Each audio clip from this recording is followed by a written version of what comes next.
जय जगन्नाथ। अनंत कोटि ब्रह्मांडर नायक विश्व चिंतामणि कोटि ओडियार प्राणर देवता महाप्रभु श्री जगन्नाथ चरण कमल कोटि आभूम दंडवत। भक्त बंधु महाप्रभु श्री जगन्नाथ रूप रहस्य गुण रहस्य लीला रहस्य वेद तत्व वर्णना करी करी थकी जाए आउ शेष कहे नेति नेति अर्थात आउ पारिबी नाही बोली सर्वं रहस्यं पुरुषोत्तमस्य देवो न जानन्ति कोत मनुष्यः। ब्रह्मा इंद्र रुद्र मरुत आदि देवतागण जहांकर रहस्य को जहांको संपूर्ण भाव आज पर्यंत जानी पारि नाहंती तांकर लीला को वर्णना करबा को ए छार मनुष्य हवा केते छैथि पाई भक्तटी कही तो लीला तोते ही गोचर मुछार मनुष्य मातर। तथापि भक्त बंधु महाप्रभुंकर सही करुणा को पाथे कर आज तांको जन्म नीतिर एक स्वतंत्र रहस्य एक स्वतंत्र नीति जहा केवल श्रीवत्स खंडशाला ही अनुष्ठित हुए ताहा आपण मानक आगे उपस्थापित करबा को जाउछि।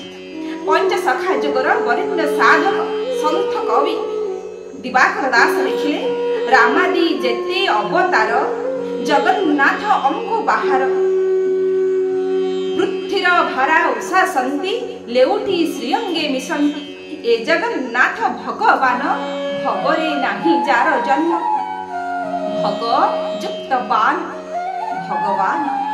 विष्णु पुराण भग शब्दर एभଳି भाव व्याख्या करागला कहगला ऐश्वर्यस्य समग्रस्य वीर्यस्य यशस्य श्रेयः ज्ञान वैराग्यश्चैव शरणं भग इति रणा अर्थात संपूर्ण ऐश्वर्य वीर्य अर्थात समग्र संसार को धारण करिबार शक्ति जश श्री समस्त ज्ञान समस्त वैराग्य परिपूर्ण तार जे भरपूर तांको ही भगवान बोली कहा जाए। ए सारा ऐश्वर्य को ए समग्र ऐश्वर्य को धारण करिबार शक्ति श्री जगन्नाथ कहार अच्छी तेणु ए संसार रे तांकर जन्म नहीं कि मृत्यु नहीं किंतु भक्त भक्त को आनंद देवा से दारू देहरे अवस्थापित होइथिले मध्य विभिन्न लीला करिथांती विभिन्न अवतार नैथांती आउ धर्मर रक्षा पाई अधर्मर विनाश पाई साधु संतंकर रक्षा पाई से जुगे जुगे अवतारी आसंती। सही परंपरा रे आमे माने पालन करिथाउ बामन जन्म पालन करिथाउ राम नवमी पालन करिथाउ जन्माष्टमी मने पकांती भाद्र मास कृष्ण पक्ष अष्टमी तिथि रोहिणी नक्षत्र उदय काल अर्धरात्र समय चारि मेघ आवर्तक संवर्तक द्रोण पुष्कर चारि मेघंकर रण तांडव यही समय धर्मर रक्षा पाई अधर्मर विनाश पाई महाप्रभु श्री कृष्ण अवतार हेले बा जन्म नेले वृष्णि वंशरे जदु वंशरे पिता वसुदेव आउ माता देवकी कोल महाप्रभु जेते बड़े जन्म होउछंती समग्र संसार मायार विजड़ित हो जाउछि। पिता वसुदेवंकर हस्त पादर बेड़ी खोली जाउछि आलोकरे सबुआड़ उज्जवलमय हो उठिछि जमुना नदी तांको बाट छाड़ी देउछि।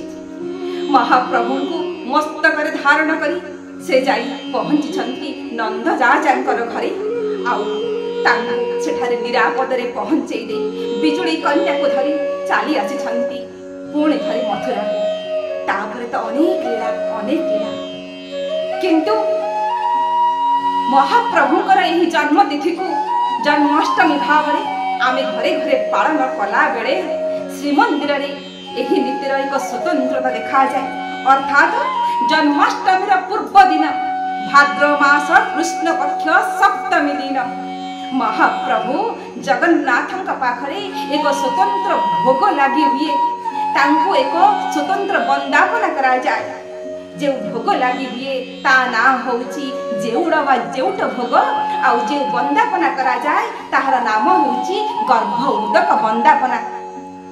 भक्त बंधु आपण माने निश्चित भाव रे प्रश्न करिबी ए गर्भ उदक वंदापना कौन ए जेउड़ भोग कौन ए जेउड़ भोग होउची गोटे पोखती नारी बा गोटे आसन्न प्रसवा नारी जेतेबेले तार गर्भ कष्ट होउथाय एवं सेतेबेले गर्भ जंत्रणार मुक्ति पाइबाकू चाहुथाय सेतेबेले आयुर्वेद शास्त्र रे श्रीमंदिर परिभाषा रे ताकू जेउड़ भोग बोली कहा जाय।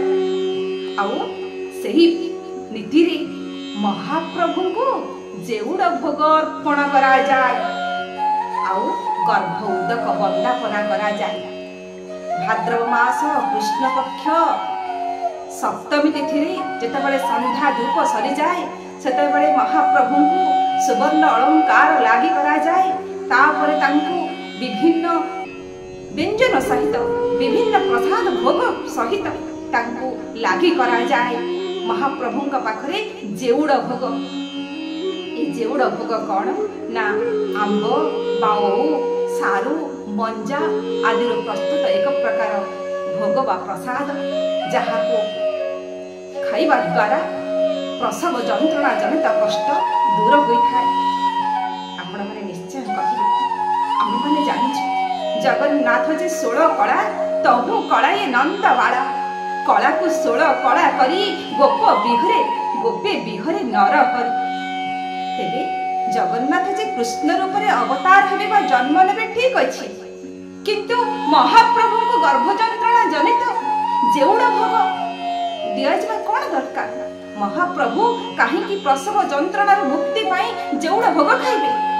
हां आज्ञा एठी त हेउछे रहस्य महाप्रभु निजे देवकी माता हेई गर्भ जंत्रणा सही गर्भरे शिशुपत्र को धारण करंती आउ निजे सखाल को निजे को जन्म दियंती एहा ही रहस्य।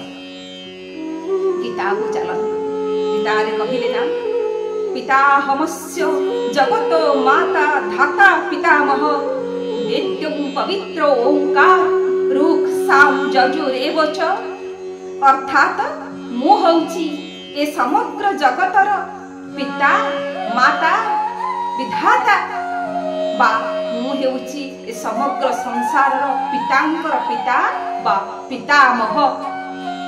अतएव सही न्याय महाप्रभु श्री जगन्नाथ को अर्पण करा जाए ए जेउड़ भोग। आपरे जानते आज्ञा ता परदिन अर्थात भाद्रव मास कृष्ण पक्ष अष्टमी तिथि रे संध्या धूप सरी गला परे महाप्रभुंकर चलंती प्रतिमा मदन मोहनंकर उपस्थिति रे तांकर दुई श्री भुजरु दुईटी आज्ञामाल आसीथाय दुई महाजन सेवकंक पाई जणे हुअंती देवकी आउ जणे हुअंती वसुदेव रूपारे निर्मित पद्म पाकुड़ा उपरे सुवर्णर कृष्ण प्रतिमा को रखी तांकर जन्म नीति पालन करा जाए। महाप्रभु जेहेतु अर्धरात्र समय रे जन्म नेथिले तेनु अर्धरात्र समय रे एही नीति अनुष्ठित हुए। आहुरी जानंती जन्म नीति सरी गला परे महाप्रभुंक पाखरे क्षीर आउ गंडूस भोग लागि करा जाए। आहुरी आज्ञा जानंती आम मानक घरे पिलाटी जन्म हेले जेमिति आमे तार नाभि कटा करि थाउ सेही भଳି भावरे महाप्रभुंकर जन्म नीति परे श्रीमंदिर मध्यरे थिबा नाभि कटा मंडप रे महाप्रभुंकर नाभि कटा उत्सव अनुष्ठित हुए। केवल जन्माष्टमी नुहे आज्ञा बामन जन्म रे श्री राम नवमी रे प्रत्येक तिथि रे महाप्रभुंकर अवतार लीला संपन्न कला बेले एही भଳି भावरे तांकर जन्म नीति संपन्न करा जाय थाय।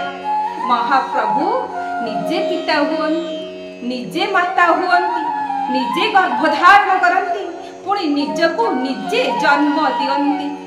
सेथि पाई तो स्कंद पुराण रे कहा गला सर्व रूपम ह्योस सर्व मंत्रमय प्रभु अर्थात महाप्रभु सबु रूप रे आविर्भूत हुअन्ति तांकर लीला अकल्पनीय। सेथि पाई पंच सखा जुगर वरेण्य संत साधक कवि अनंत दास लिखिले निज माया धरी जीव प्राय होई करहुतु लीला खेला जीवटी परम जीवटी अनंत तत्तर लीला। तेबे सही जीव प्रति महाप्रभुकर सेमिति दया भाव थाउ तांकर कृपा दृष्टि रे से आमको सेमिति चाहिथांत। ए पवित्र जन्माष्टमी आम मानक पाई मंगलमय हो। आम मानक हृदय कंदर रे तांक पाई भक्तिर भाव झरी जाऊ। आउ आम भक्ति भाव रे महाप्रभु पुणी थरे ए धराधाम को अवतारी आसन्तु। धर्मर स्थापना हेउ अधर्मर विनाश हेउ। सर्वे भवन्तु सुखिनः सर्वे सन्तु निरामया सर्वे भद्राणि पश्यन्तु मा कश्चित् दुःख भाग् भवेत्। ओम शांति शांति शांति। जय जगन्नाथ।